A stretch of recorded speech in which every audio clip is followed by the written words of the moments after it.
Hi friends, welcome to my channel. ಈ design ಯಾವ ರೀತಿ ಕಟ್ಟಿಂಗ್ ಮಾಡಿ ಸ್ಟಿಚಿಂಗ್ ಮಾಡೋದು ಅಂತ ನೋಡೋಣ ಬನ್ನಿ. ಮೊದಲನೇದಾಗಿ ಲೈನಿಂಗ್ನ ಈ ರೀತಿ ಇಟ್ಕೊಂಡಿದ್ದೀನಿ. ಕ್ಲೋಸ್ ಇರೋದು ನಮ್ಮ ಕಡೆ ಇರಬೇಕು, ಓಪನ್ ಇರೋದು ಎದುರುಗಡೆ ಇರಬೇಕು. ಓಕೆನಾ, ಈ ರೀತಿ ಇಟ್ಕೊಳ್ಳಿ. ಸ್ಲೀವ್ಸ್ನ ಉದ್ದ ಬಂದುಬಿಟ್ಟು 10 ಇಂಚ್ ಬೇಕು. 10 ಇಂಚ್ ಕೆಳಗಡೆ ಅರ್ಧ ಇಂಚು ಮಾರ್ಜಿನ್ ಬಿಟ್ಟು ಆಮೇಲೆ 10 ಇಂಚ್ಗೆ ಮಾರ್ಕ್ ಮಾಡ್ಕೋಬೇಕು. ಮಾಮೂಲಿ ಮೇಲ್ಗಡೆ ಅರ್ಧ ಇಂಚು ಸ್ಟಿಚಿಂಗಿಗೆ ಈ ರೀತಿ ಮಾರ್ಕ್ ಮಾಡ್ಕೋಬೇಕು. ಡೌನಿಂಗ್ ಬಂದುಬಿಟ್ಟು 3.5 ಇಂಚು. ಮಾಮೂಲಿ ಸ್ಲೀವ್ಸ್ನ ಸುತ್ತಾಳತೆ ಬಂದುಬಿಟ್ಟು 6 ಇಂಚು. ಓಕೆನಾ, ಇದಿಷ್ಟು ಮಾರ್ಕ್ ಮಾಡ್ಕೋಬೇಕು. ಇದಿಷ್ಟು ಮಾರ್ಕ್ ಮಾಡ್ಕೊಂಡಾದ್ಮೇಲೆ ನಾವು ಸ್ಲೀವ್ಸ್ನ ಶೇಪ್ ತೆಗಿಬೇಕಲ್ಲ, ಅದನ್ನು ಶೇಪ್ ತೆಗಿಯೋ ಸ್ಕೇಲ್ ಇರುತ್ತಲ್ಲ, ಆ ಸ್ಕೇಲಲ್ಲಿ ತೊಗೋಬೋದು. ಆರ್ಮಲ್ ರೌಂಡ್ ಎಷ್ಟಪ್ಪ ಬರುತ್ತೆ ಅಂದರೆ 17 ಇಂಚು. 17ನ 2 ಭಾಗ ಮಾಡ್ಕೊಳ್ಳಿ. ಅಲ್ಲಿಗೆ 8.5 ಇಂಚಿಗೆ ಮಾರ್ಕ್ ಮಾಡ್ಕೋಬೇಕು. ಓಕೆನಾ, ಇವಾಗ ಈ ರೀತಿ ನೀಟಾಗಿ ಮಾರ್ಕ್ ಮಾಡ್ಕೊಳ್ಳಿ. ಈ ಕಡೆ ಕಂಕ್ಳ ಹತ್ರ ನೀಟಾಗಿ. ಇವಾಗ ಇಲ್ಲಿ ಆರ್ಮಲ್ ಶೇಪ್ ತೊಗೊಂಡ್ರೆ ಆಯಿತು. ನಮಗೆ ಬರೀ ಸ್ಲೀವ್ಸ್ ಕಟ್ಟಿಂಗ್ ಅಂದರೆ ಇಷ್ಟೇ. ಓಕೆನಾ, ಈ ರೀತಿ ಶೇಪ್ ಕಟ್ಟಿಂಗಲ್ಲಿ ತೊಗೊಳ್ಳಿ. ಸ್ಲೀವ್ಸ್ ಕಟ್ಟಿಂಗ್ದು ಸ್ಕೇಲ್ ಸಿಗುತ್ತೆ, ಈಗ ಎಲ್ಲ ಕಡೆ ಸಿಗುತ್ತೆ ಆರಾಮಾಗಿ. ಕಡ್ಡಿ ಥರ ಇರೋದು ಕಂಕ್ಳತ ಬರಬೇಕು. ಇನ್ನು ಮೂತಿ ನೀಟಾಗಿ ಮೇಲಿಟ್ಕೊಂಡು ಈ ರೀತಿ ತೊಗೊಳ್ಳಿ. ಒಂದೇ ಸಮ ಬಂದುಬಿಡುತ್ತೆ. ನೀವೇನು ಆ ಕಡೆ ಈ ಕಡೆ ಜರುಗಿಸೋ ಅಷ್ಟೇ ಇಲ್ಲ. ಅದನ್ನೇ ಸ್ವಲ್ಪ ಮುಂದೆ ಇಟ್ಕೊಳ್ಳಿ. ಕಡ್ಡಿ ಥರ ಇನ್ನೂ ಮುಂದೆ ಬರಬೇಕು. ಕಂಕ್ಳಿಂದ ಮುಂದೆ ಬಂದರೆ ಅಲ್ಲಿ ಶೇಪು ನೀಟಾಗಿ ಬರುತ್ತೆ ನಿಮಗೆ. ಓಕೆನಾ, ಒಂಚೂರು ಆ ಕಡೆ ಈ ಕಡೆ ಜರುಗೋದೇ ಇಲ್ಲ, ಅಷ್ಟು ನೀಟಾಗಿ ಪರ್ಫೆಕ್ಟಾಗಿ ಬರುತ್ತೆ. ಓಕೆನಾ, ಈ ರೀತಿ ಮಾರ್ಕ್ ಮಾಡ್ಕೊಳ್ಳಿ. ಇದಿಷ್ಟು ರೆಡಿ ಆಯಿತು. ಇವಾಗ ಇದು ಕಟ್ ಮಾಡ್ಕೋಬೇಕು. ಓಕೆನಾ, ಅದು ಹೇಗಿದೆ ಹಾಗೆಯೇ ಕಟ್ ಮಾಡಿಕೊಂಡ್ರೆ ನಮಗೆ ಸ್ಲೀವ್ಸ್ ಕಟ್ಟಿಂಗ್ ಆಯಿತು. ಓಕೆನಾ, ಸ್ಲೀವ್ಸ್ ಕಟ್ಟಿಂಗ್ ಆದಮೇಲೆ ಮಧ್ಯದಲ್ಲಿ ನಾವು ಹೆಂಗೆ ಫೋಲ್ಡಿಂಗ್ ಇದೆ ಅಲ್ಲಿ ಮಧ್ಯದಲ್ಲಿ ಮಾರ್ಕ್ ಮಾಡ್ಕೋಬೇಕು. ಅಲ್ಲಿ ಮಾರ್ಕ್ ಮಾಡಿಕೊಂಡು ಮೇಲ್ಗಡೆ 1 ಇಂಚು, ಕೆಳಗಡೆ 1 ಇಂಚು ಬಿಡಬೇಕು. ಯಾಕೆಂದರೆ ಸ್ಟಿಚಿಂಗು ಮಾಡ್ತೀವಿ, ಮತ್ತು ಒಂದು ಅರ್ಧ ಇಂಚು ಗ್ಯಾಪ್ ಇರಬೇಕು. ಆ ಮಧ್ಯದಲ್ಲಿ ಉಳಿದದ್ದ 8 ಇಂಚು ಉಳೀತು. 8 ಇಂಚನ್ನ ನಾನೇನು ಮಾಡಿದೆ, ಮಧ್ಯೆ ಆ ಕಡೆ ನಾವು 1 ಇಂಚ್ ಬಿಟ್ಟು 2 ಇಂಚ್ ತೊಗೋಬೇಕು. ಕೆಳಗಡೆನೂ 1 ಇಂಚ್ ಬಿಟ್ಟು 2 ಇಂಚ್ ತೊಗೋಬೇಕು. ಆಮೇಲೆ ಮಧ್ಯ ಮಾರ್ಕ್ ಮಾಡಿ 2 ಇಂಚ್ ತೊಗೊಳ್ಳಿ. ಆವಾಗ ಮಧ್ಯ ಒಂದು ಅರ್ಧ ಇಂಚು ಗ್ಯಾಪ್ ಬರುತ್ತೆ. ಗ್ಯಾಪ್ ಏನಕ್ಕಪ್ಪ ಅಂದರೆ ನಾವು ಡಿಸೈನ್ ಮಾಡ್ತೀವಲ್ಲ, ಅಲ್ಲಿ ಓಪನ್ ಆಗಬಾರ್ದು ಅಂತ. ಓಪನ್ ಬರ್ದೇ ಹಾಗೇ ಸೈಡಲ್ಲಿ ಓಪನ್ ಇಟ್ಟು ಡಿಸೈನ್ ಮಾಡಬೇಕು ಅಂದ್ಕೊಂಡಿದ್ದೀನಿ, ಅದಕ್ಕೋಸ್ಕರ. ಓಕೆನಾ, ಈ ಡಿಸೈನ್ ಬಂದು ಸ್ಟಿಚಿಂಗ್ ಆದಮೇಲೆ ಗೊತ್ತಾಗುತ್ತೆ. ಆಲ್ರೆಡಿ ನಾನು ಫಸ್ಟೇ ತೋರಿಸಿದ್ದೀನಲ್ಲ ಡಿಸೈನ್ ಯಾವ ರೀತಿ ಇತ್ತು ಅಂತ, ಆ ರೀತಿ ಬರುತ್ತೆ. ಓಕೆನಾ, ಅದನ್ನು ಈ ರೀತಿ ಮೊದಲು ಫೋಲ್ಡ್ ಮಾಡಿಕೊಂಡು ಮಾರ್ಕ್ ಮಾಡಿಕೊಂಡು ನಾನು ಹೇಳ್ದಂಗೆ ಕೆಳಗಡೆ ಅರ್ಧ ಇಂಚು ಬಿಟ್ಟು ಮೇಲ್ಗಡೆ ಅರ್ಧ ಇಂಚು ಬಿಟ್ಟು, ಇದು 10 ಇಂಚು ಲೆಂತ್ಗೆ ಹೇಳ್ತಾ ಇರೋದು. ಆಮೇಲೆ ಫಸ್ಟು 2 ಇಂಚು ಮಾರ್ಕ್ ಮಾಡ್ಕೊಳ್ಳಿ. ಕೆಳಗಡೆ 1 ಇಂಚು ಬಿಟ್ಟಿರ್ತೀವಲ್ಲ ಅದ್ರ ಪಕ್ಕದಲ್ಲಿ 2 ಇಂಚು, ಕೆಳಗಡೆ 1 ಇಂಚು ಬಿಟ್ಟಿರ್ತೀವಲ್ಲ ಅದ್ರ ಪಕ್ಕದಲ್ಲಿ 2 ಇಂಚು. ಆಮೇಲೆ ಮಧ್ಯದಲ್ಲಿ ಮಾರ್ಕ್ ಮಾಡಿ ಅಲ್ಲಿ 2 ಇಂಚಿಗೆ ಮಾರ್ಕ್ ಮಾಡ್ಕೊಳ್ಳಿ. ನಿಮಗೆ ಆ ಕಡೆ ಈ ಕಡೆ ಗ್ಯಾಪ್ ಬರುತ್ತೆ. 3 ಹೂವು ಬರುತ್ತೆ, 3 ಓಪನ್ನು. ಅದ್ರ ಮಧ್ಯದಲ್ಲಿ ಗ್ಯಾಪ್ ಬರುತ್ತೆ ಒಂದು ಅರ್ಧ ಇಂಚಿಗೆ. ಓಕೆನಾ, ಇವಾಗ ಈ ರೀತಿ ಇನ್ನೊಂದು ಸೈಡೂ ಸೇಮ್ ಆ ಕಡೆ ಹೆಂಗೆ ತೊಗೊಂಡಿದ್ವೋ ಅರ್ಧ ಇಂಚಿಗೆ ಈ ಕಡೆನೂ ಅರ್ಧ ಇಂಚ್ ತೊಗೊಳ್ಳಿ. ನಿಮಗೆ ದೊಡ್ಡದು ಬೇಡ ಅಂದರೆ ಇನ್ನೂ ಚಿಕ್ಕದು ಬೇಕು ಅಂದರೆ ಒಂದು ಅರ್ಧ ಇಂಚು 3/4 ಇಂಚು ಆ ಥರ ಮಾಡ್ಕೋಬೋದು. ಇವಾಗ ನಾನೇನು ಕಟಿಂಗ್ ಮಾಡಿ ಸ್ಟಿಚಿಂಗ್ ಮಾಡಿ ತೋರಿಸ್ತಾ ಇದ್ದೀನಲ್ಲ, ಅಷ್ಟು ದೊಡ್ಡದು ಬೇಡ ಅಂದರೆ ನೀವು ಇನ್ನೂ ಒಂದು ಅರ್ಧ ಇಂಚು ಕಮ್ಮಿ ಮಾಡ್ಕೋಬೋದು. ಅಂದರೆ ಶೇಪ್ ಕೊಡುವಾಗ ನೀವು ಇನ್ನೂ ಚಿಕ್ಕದಾಗಿ, ಅಷ್ಟು ಲೆಂತ್ ಬೇಡ ಅಂದರೆ ಚಿಕ್ಕದು ಮಾಡ್ಕೋಬೋದು. ಅಂದರೆ ಡ್ರಾಯಿಂಗಲ್ಲಿ ಇರೋದು ಇದು. ಇದಕ್ಕೇನೂ ಇಲ್ಲ, ಕೈಯಲ್ಲೇ ಡ್ರಾಯಿಂಗ್ ಮಾಡಿಕೊಂಡು ಮಾಡ್ಕೊಳ್ಳುವಂಥದ್ದು. ನಾನು ಕೈಯಲ್ಲೇ ಇಲ್ಲಿ ಡ್ರಾಯಿಂಗ್ ಮಾಡ್ತಾಯಿದ್ದೀನಲ್ಲ, ಈ ರೀತಿ ಮಾಡ್ಕೊಳ್ಳಿ. ನಿಮ್ಗೆ ಈ ಥರ ಬೇಡ ಸ್ಟ್ರೈಟಾಗೇ ಇರಲಿ ಅಂದರೆ ಇನ್ನೂ ಚಿಕ್ಕದಾಗಿ ಬರುತ್ತೆ. ಓಕೆನಾ, ಅದು ಮಧ್ಯೆ ಓಪನ್ ಬರೋಲ್ಲ, ಅದಕ್ಕೋಸ್ಕರ ನಾನು ಈ ಥರ ಕ್ರಾಸಾಗಿ ಮಾಡಿದೆ. ನೀವು ಮಧ್ಯದಲ್ಲೇ ಮಾಡ್ಕೋತೀನಿ ಅಂದರೂ ಮಾಡ್ಕೋಬೋದು, ಇಲ್ಲ ಇದೇ ಥರ ಇದ್ರೂ ಚೆನ್ನಾಗಿದೆ ಡಿಸೈನ್. ಓಕೆನಾ, ನಿಮ್ಗೇನಾದರೂ ಓಪನ್ನು ಹಾಕೋತೀನಿ ಅಂದರೆ ಹಾಕೋಬೋದು, ಹಾಕ್ಕೊಳ್ಳಲ್ಲ ಅಂದರೆ ಒಳಗಡೆ ನೆಟ್ಟೆಡ್ ಕೊಟ್ಕೋಬೋದು. ಓಪನ್ ಬೇಡ ಅಂದ್ಬಿಟ್ಟು ಅವರು ನೆಟ್ಟೆಡ್ ಕೊಡಿಸ್ಕೊಂಡ್ರು. ಅಲ್ಲಿಗೆ ಓಪನ್ ಜಾಸ್ತಿ ಆಗೋಯ್ತು ಬೇಡ ಅಂತ. ಅಂದರೆ ಕೆಲವ್ರಿಗೇನು ಕಂಫರ್ಟಬಲ್ ಆಗಿರೋರ್ಗೇನು ಅನಿಸಲ್ಲ, ಇವ್ರಿಗೆ ಓಪನ್ ಇಷ್ಟ ಆದ್ರೂ ಬೇಡ ಅಲ್ಲಿಗೆ ನೆಟ್ಟೆಡ್ ಕೊಟ್ಬಿಡಿ ಅಂದರು. ಅಲ್ಲಿಗೆ ನೆಟ್ ಕೊಟ್ಟು ಹೊಲ್ಕೊಟ್ಟಿದ್ದೀನಿ. ಓಕೆನಾ, ಈ ರೀತಿ ಬಂತು ಡಿಸೈನು. ನೋಡಿ ಈ ರೀತಿ ಇದೆ. ಕೆಳಗಡೆ ಎಕ್ಸ್ಟ್ರಾ ಪೀಸು ಲೈನಿಂಗ್ ಪೀಸ್ ತೊಗೊಂಡಿದ್ದೀನಿ. ಇವಾಗ ಇದನ್ನು ಇಟ್ಬಿಟ್ಟು ಸುತ್ತ ಫಸ್ಟು ಸ್ಟಿಚ್ ಹಾಕ್ಕೋಬೇಕು. ಸುತ್ತ ಸ್ಟಿಚ್ ಹಾಕ್ಕೊಂಡು ಆ ಮಧ್ಯದಲ್ಲಿ ಏನು ಡಿಸೈನ್ ಇದೆ ಅದಕ್ಕೂ ಸ್ಟಿಚ್ ಹಾಕ್ಕೋಬೇಕು. ಯಾಕೆಂದರೆ ನಾವು ನಿಧಾನಕ್ಕೆ ಇಟ್ಟು ಸ್ಟಿಚ್ ಮಾಡಿದಾಗ ಸ್ಟಿಚ್ ಮೇಲೆ ಇಟ್ಟಾಗ ನೀಟಾಗಿ ಫಿನಿಶಿಂಗ್ ಬಂದುಬಿಡುತ್ತೆ. ಓಕೆನಾ, ಇವಾಗ ಆ ಕಡೆ ಈ ಕಡೆ ಸುತ್ತ ಸ್ಟಿಚ್ ಹಾಕ್ಕೊಂಡಾದ್ಮೇಲೆ ಅದು ಫೋಲ್ಡ್ ಮಾಡ್ಕೋಬೇಕು. ಅದೇನು ಬಟ್ಟೆ ಬಿಟ್ಟಿದ್ದೀವಲ್ಲ ಅದನ್ನು ನೀಟಾಗಿ ಈ ರೀತಿ ಫೋಲ್ಡ್ ಮಾಡಿ ಸ್ಟಿಚ್ ಮಾಡಿಕೊಂಡ್ರೆ ನಮಗೆ ಇದು 2 ಪೀಸ್ ಈ ರೀತಿ ರೆಡಿ ಮಾಡ್ಕೋಬೇಕಾಗುತ್ತೆ. ಆ ಕಡೆ ಒಂದು ಪೀಸ್, ಈ ಕಡೆ ಒಂದು ಪೀಸ್ಗೆ. ಈ ರೀತಿ ನನ್ನ ಡಿಸೈನ್ ಇದೆಯಲ್ಲ, ಡಿಸೈನ್ ಪಕ್ಕದಲ್ಲೂ ಸೇಮ್ ಅದು ಹೇಗೆ ಶೇಪ್ ಇದೆ ಹಾಗೆಯೇ ಸ್ಟಿಚ್ ಮಾಡ್ಕೊಳ್ಳಿ. ಅದು ಏನಕ್ಕಪ್ಪ ಅಂದರೆ ನಾವು ತಿರ್ಗಿ ಇನ್ನೊಂದು ಮೇನ್ ಬ್ಲೌಸ್ ಪೀಸ್ ಮೇಲೆ ಇಟ್ಟಾಗ ಅದು ಸ್ಟಿಚಿಂಗ್ ಇದ್ದರೆ ಅದ್ರ ಮೇಲೆ ನಾವು ಸ್ಟಿಚಿಂಗ್ ಮಾಡೋಕ್ಕೆ ಈಸಿ ಆಗುತ್ತೆ ಅಂತ ಅಷ್ಟೇ. ಈ ರೀತಿ ಇಟ್ಟು ಸ್ಟಿಚ್ ಮಾಡ್ಕೋಬೇಕು. ಇವಾಗ 3 ಹೂವನ್ನು ಅದೇ ರೀತಿ ಸ್ಟಿಚ್ ಮಾಡ್ಕೊಳ್ಳಿ. ಸ್ಟಿಚಿಂಗ್ ಆದಮೇಲೆ ಆ ಕಡೆ ಈ ಕಡೆ ಎಲ್ಲ ಫೋಲ್ಡ್ ಮಾಡಿ ಸ್ಟಿಚ್ ಮಾಡ್ಕೊಬಿಡಿ. ಓಕೆನಾ, ಅದೇ ಸ್ಟಿಚಿಂಗ್ ಆದಮೇಲೆ ಮಧ್ಯದಲ್ಲಿ ಮಾರ್ಕ್ ಮಾಡಿಕೊಂಡು ಒಂದು ದೊಡ್ಡ ಹೊಲಿಗೆ ಹಾಕೋಬೇಕಾಗುತ್ತೆ. ಏನಕ್ಕಪ್ಪ ಅಂದರೆ ಡಿಸೈನ್ ನೀಟಾಗಿ ಮಧ್ಯಕ್ಕೆ ಬರಬೇಕು ಅನ್ನೋದಕ್ಕೋಸ್ಕರ ನಾವು ಒಂದು ದೊಡ್ಡ ಹೊಲಿಗೆ ಹಾಕೋಬೇಕು. ಬ್ಲೌಸ್ಗೂ ಇದಕ್ಕೂ ಸೇರಿಸಿ ಹಾಕಿದ್ರೆ ಬಟ್ಟೆ ಆ ಕಡೆ ಈ ಕಡೆ ಸರಿಯಲ್ಲ. ಓಕೆನಾ, ಇವಾಗ ಈ ರೀತಿ ಮೂರನ್ನು ರೆಡಿ ಮಾಡ್ಕೋಬೇಕು. ಸೇಮ್ ನಾನು ಹೇಳಿದ್ನಲ್ಲ ಅದೇ ರೀತಿ ಅದು ಹೇಗಿದೆ ಶೇಪು ಅದೇ ರೀತಿಯೇ ಸ್ಟಿಚ್ ಮಾಡ್ಕೊಳ್ಳಿ. ಓಕೆನಾ. ನೀಟಾಗಿ ಬರುತ್ತೆ. ಡಿಸೈನ್ ಅಂತೂ ಸೂಪರಾಗಿದೆ.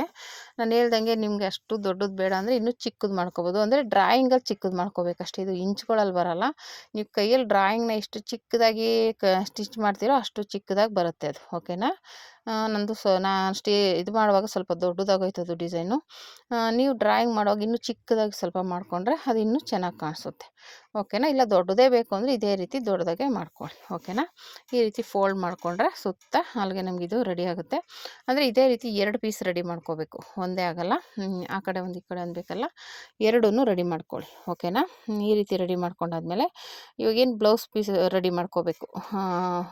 ಬ್ಲೌಸ್ ಪೀಸ್ ಮೇಲೆ ಇಟ್ಟು ಸ್ಟಿಚ್ ಮಾಡಬೇಕಲ್ವ.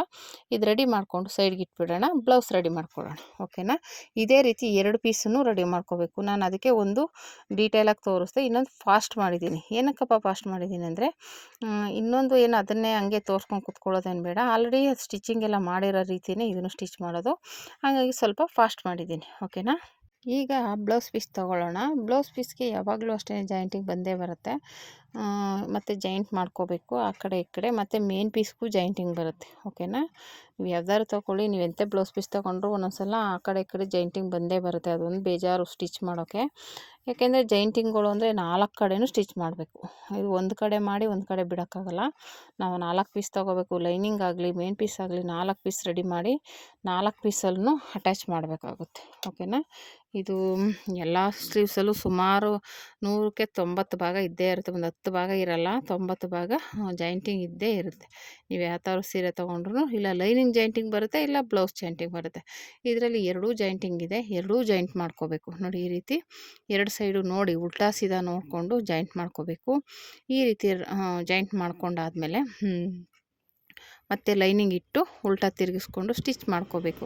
ಇದೇ ರೀತಿ 2 ಪೀಸನ್ನು ಮಾಡಬೇಕು. ನೋಡಿ ಈ ರೀತಿ ಜಾಯಿಂಟ್ ಮಾಡ್ಕೊಂಬಿಟ್ಟು ಆಮೇಲೆ ಲೈನಿಂಗ್ ಇಟ್ಟು ಇನ್ಔಟ್ ಮಾಡ್ಕೋಬೇಕು. ಇವಾಗ ಜಾಯಿಂಟಿಂಗು ಲೈನಿಂಗಿಗೂ ಸ್ವಲ್ಪ ಜಾಯಿಂಟಿಂಗ್ ಬರುತ್ತೆ. ಮಧ್ಯೆ ಮಾರ್ಕ್ ಮಾಡ್ಕೊಬಿಡಿ. ಏನಕ್ಕಂದರೆ ನಾವು ಸ್ಟಿಚಿಂಗ್ ಮಾಡಿದಾಗ ಅದು ಮಧ್ಯೆ ಅಂತ ಗೊತ್ತಾಗಬೇಕಲ್ಲ, ಅದಕ್ಕೋಸ್ಕರ ಫಸ್ಟೇ ಮಾರ್ಕ್ ಇದ್ದರೆ ಆಮೇಲೆ ಸ್ಟಿಚ್ ಮಾಡಿದ್ಮೇಲೆ ನೀಟಾಗಿ ಫಿನಿಶಿಂಗ್ ಗೊತ್ತಾಗ್ಬಿಡುತ್ತೆ.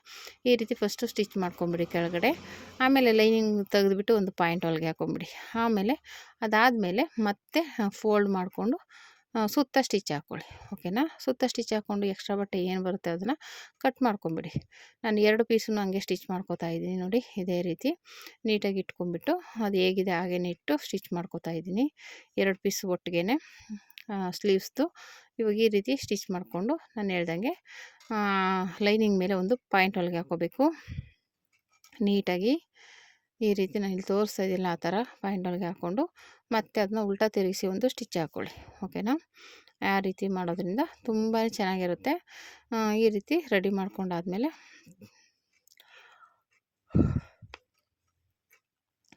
ಈಗ ಸುತ್ತ ಸ್ಟಿಚ್ ಹಾಕ್ಕೊಳ್ಳಿ. ಅದೇನಿದೆ ಹಾಗೇ ಲೈನಿಂಗ್ ಮೇಲೆ ಒಂದು ಸ್ಟಿಚ್ ಹಾಕ್ಕೊಂಬಿಡಿ. ಬೇಗನೆ ಸ್ಟಿಚ್ ಹಾಕ್ಬಿಡ್ಬೋದು.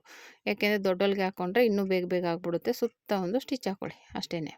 ಓಕೆನಾ. ಈ ಟ್ರಿಕ್ ಅಂತ ಯೂಸ್ ಮಾಡಿಕೊಂಡ್ರೆ ನೀವು ಬೇಗನೆ ಸ್ಟಿಚ್ ಮಾಡ್ಕೋಬೋದು. ದೊಡ್ಡೊಲ್ಗೆ ಮಾಡಿಕೊಂಡು ಮಾಮೂಲಿ ಸ್ಟಿಚಿಂಗ್ ಮಾಡೋಕೆ ಚಿಕ್ಕಲ್ಗೆ, ಮಾಮೂಲಿ ದೊಡ್ಡೊಲ್ಗೆ ಅಂದರೆ ಸುತ್ತ ಸ್ಟಿಚ್ ಮಾಡ್ಬೇಕಾದ್ರೆ ದೊಡ್ಡೊಲ್ಗೆ ಹಾಕೊಬಿಟ್ರೆ ಆವಾಗ ಆರಾಮಾಗಿ ಕಟಿಂಗ್ ಮಾಡೋಕ್ಕೆ ಈಸಿಯಾಗಿರುತ್ತೆ. ಓಕೆನಾ.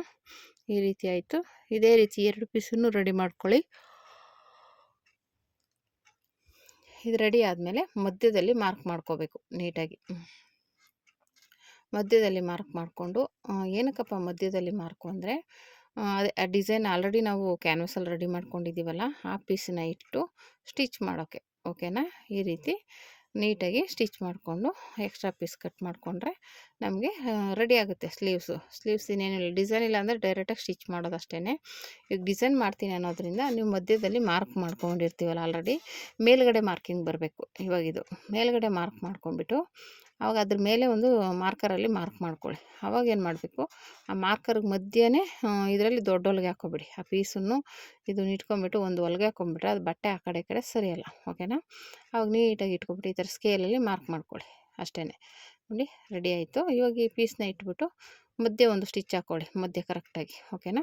ಈಗ ಸ್ಟಿಚ್ ಹಾಕೊಂಡು ದೊಡ್ಡ ಹೊಲಿಗೆ ಹಾಕ್ಕೊಂಡಾದ್ಮೇಲೆ ಇವಾಗ ಅದು ಡಿಸೈನ್ ಹೇಗಿದೆ ಹಾಗೇ ಒಂದು ಸ್ಟಿಚ್ ಹಾಕ್ಕೊಳ್ಳಿ ನೀಟಾಗಿ. ಅದು ಹೇಗಿದೆ ಹಾಗೇ ಒಂದೊಂದು ಸ್ಟಿಚ್ ಹಾಕ್ಕೊಂಡು ಆಮೇಲೆ ಮಧ್ಯದಲ್ಲಿ ಕಟ್ ಮಾಡ್ಕೋಬೇಕು. ಅದನ್ನ 3 ಪೀಸನ್ನು ಮಧ್ಯದಲ್ಲಿ ಸಪ್ರೇಟ್ ಮಾಡ್ಕೋಬೇಕು, ಯಾಕಂದರೆ ಉಲ್ಟಾ ತಿರುಗಿಸ್ಬೇಕಲ್ಲ ಅದಕ್ಕೆ.